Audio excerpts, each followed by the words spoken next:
अस्सलामुअलैकुम guys, welcome back to my YouTube channel. तो guys आज हमने जाना है अपने भाई को रिसीव करने, क्योंकि वो अपना उम्रा कंप्लीट कर चुके हैं अल्हम्दुलिल्लाह। तो यहाँ पर मैं बना रही हूँ खाना। गाइस पहले डिसाइड हुआ था कि हम खाना बाहर से खाएंगे, क्योंकि एक तरह से उनको ट्रीट भी मिल जाएगी यार उम्रे की, और दूसरा ये है कि चलो खाना भी नहीं बनाना पड़ेगा। लेकिन क्योंकि मेरे भाई की फ़्लाइट काफ़ी लेट थी, मतलब उन्होंने लैंड करना था कोई 10 बजे के करीब। तो उसके बाद जो है ना कोरिया में मतलब लेट नाइट तक इतने होटल्स नहीं ओपन होते हलाल रेस्टोरेंट, तो इस वजह से मुझे खाना बनाना पड़ा। और यहाँ पर हमेशा मेरे साथ ऐसा होता है कि जब भी मैं ज़रा सा इधर उधर होती हूँ ना दूध या चाय रख के, तो फ़ौरन से गिर जाती है। अब ना मैंने एक रूल बना लिया कि जब भी मुझसे कुछ भी गिरता है चूल्हे के ऊपर, चाहे खाना हो या चाय दूध कुछ भी हो, तो मैं इसको फ़ौरन साफ़ कर लेती हूँ। लाइक वेट नहीं करती कि कुकिंग कंप्लीट करने के बाद साफ़ करूँगी, क्योंकि उससे क्या होता है कि आपका जहाँ पर 1 मिनट लगना होता है वहाँ पर आपके 10 मिनट लगने हैं। तो यहाँ पर बातों ही बातों में मैंने आपके साथ खीर की रेसिपी भी शेयर करनी थी, वो भी निकल गई। अच्छा, सिंपली आपने क्या करना है, इसमें 2-3 चीज़ें ऐड होती हैं जिसकी वजह से आपका टेस्ट जो है काफ़ी अच्छा हो जाता है। अगर आप इस मेथड से खीर बनाते हैं ना, तो आपकी खीर का टेस्ट सेम वैसा आएगा जैसा कि आपको शादी के अंदर सर्व की जाती है। तो सबसे पहले आपने क्या करना है, दूध के अंदर इलायची पाउडर, हाफ टी स्पून नमक और ब्राउन शुगर ऐड करके अच्छे तरीके से बॉईल करना है। ब्राउन शुगर आपने मस्ट ऐड करनी है, क्योंकि उससे क्या होगा कि एक तो आपकी खीर का टेस्ट अच्छा आएगा, दूसरा आपकी खीर का कलर अच्छा आएगा।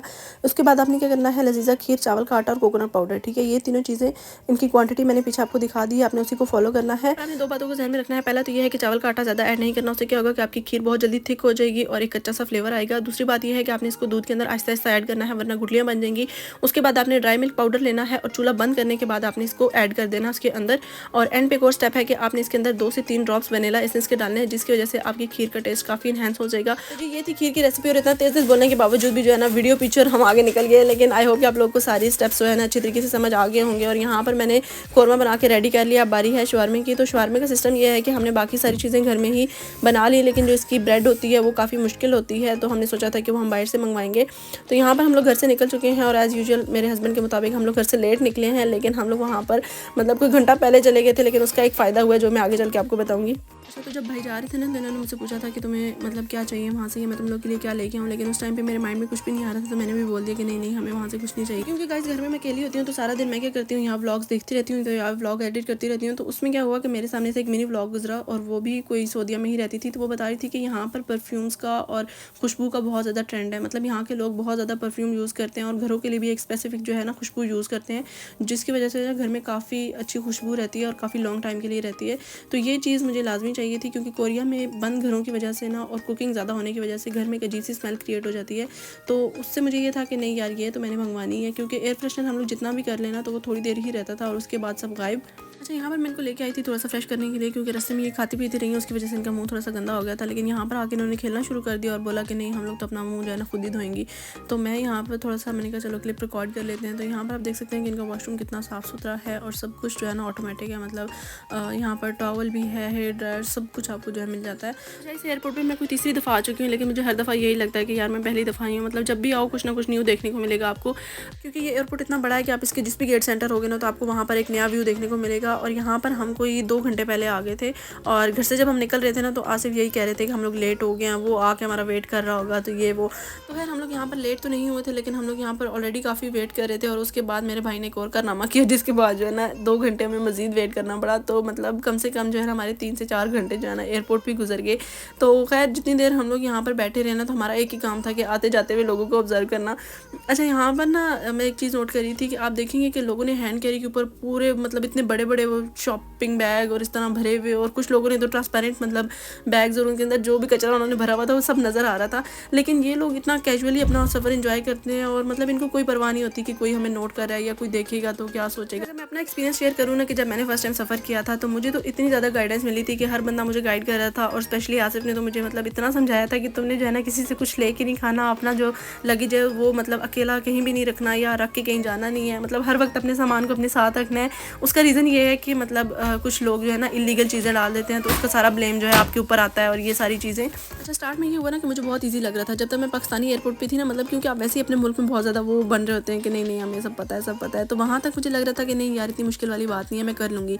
पता मुझे तब चला जब मेरी कनेक्टिंग फ़्लाइट थी और वो मिस होगी। पर शुक्र है अल्लाह का कि वहाँ पर एक पाकिस्तानी फैमिली थी जिन्होंने मेरी हेल्प की बहुत ज़्यादा, और मैं कोरिया तक पहुँची। खैर यहाँ पर क्या हुआ कि बाहर आने की एक्साइटमेंट में मेरा भाई अंदर जो जमजम की बॉटल थी, मतलब जो पानी लेके आए थे, वो जो है ना अंदर ही रह गया, ठीक है।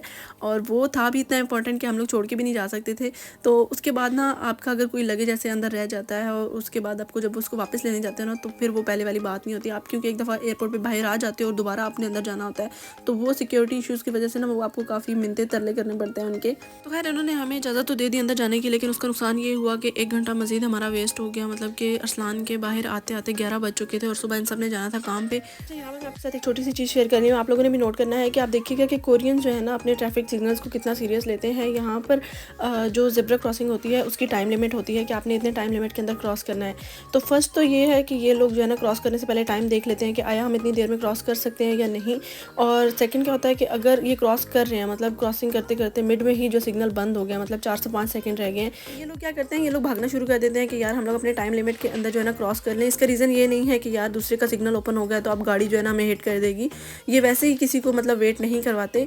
तो आप देखिएगा कि यहाँ पर प्रॉपर एक सिस्टम है हर चीज़ का। आप पार्किंग में भी जाएंगे ना, तो पार्किंग में भी इनकी लाइट्स रेड और ग्रीन लाइट है, जो कि मतलब आपको दूर से गाइड कर देती है कि यार यहाँ पर आप जहमत ना करें अपनी गाड़ी लाने की, तो दूर से देख लें कि यार यहाँ पर स्पेस है या नहीं है। तो जहाँ पर ग्रीन है इसका मतलब वहाँ पर जो है ना स्पेस है, आप अपनी गाड़ी खड़ी कर सकते हैं। अच्छा, यहाँ पर क्या हुआ कि आते हुए हम लोगों ने लगाई हुई थी नात, तो उम्मे फातिमा और अमल क्या करी थी कि वो साथ ना गुनगुना रही थी।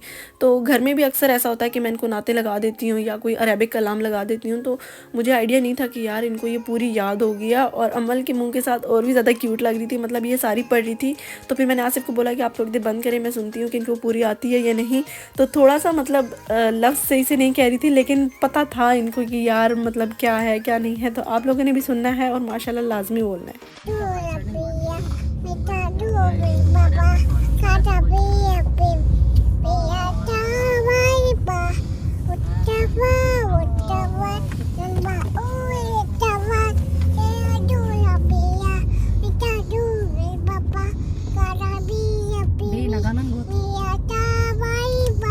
अच्छा, यहाँ पर क्या हुआ कि मेरे जहन से बिल्कुल निकल गया कि यार हम लोगों ने घर जाके शवारमे बनाने हैं और उसके लिए पीटा ब्रेड लेनी है। मतलब जाते हुए भी हम लोग जल्दी में थे और आते हुए क्या हुआ कि वही जमजम वाली टेंशन बन गई और उस चक्कर में हम लोग इतना लेट हो गए। अच्छा, यहाँ पर ये थी वो खुशबू जिसके बारे में मैंने आपसे बात की थी, और इसका हमें कोई नाम शाम नहीं पता था, मतलब ना कोई आइडिया था कि इसको बोलते क्या है। लेकिन मैंने वही वैसे ही टिकटॉक का लिंक सेंड किया था अरसलान को, तो ये बेचारा खुद ही पता नहीं कहाँ कहाँ से ढूंढ के तो इसने लाई है और जमजम। और जैसे ही मैं इनको देखती हूँ ना, तो मेरे माइंड में फ़ौरन आया कि यार ये डिस्ट्रीब्यूट करने के लिए जो बॉटल्स और पैकेट्स मिलते हैं वो तो मैंने मंगवाए ही नहीं है, लेकिन कोई बात नहीं, उसका भी हम कोई ना कोई जुगाड़ कर लेंगे। तो खैर यहाँ पर ये आप खुशबू देखें कि ये इस तरीके से इसकी खुशबू है, और ये इतनी खूबसूरत इसकी मतलब एक लाइट सी खुशबू थी कि पूरे घर में फ़ौरन से लाइक ऐसे फैल गई थी।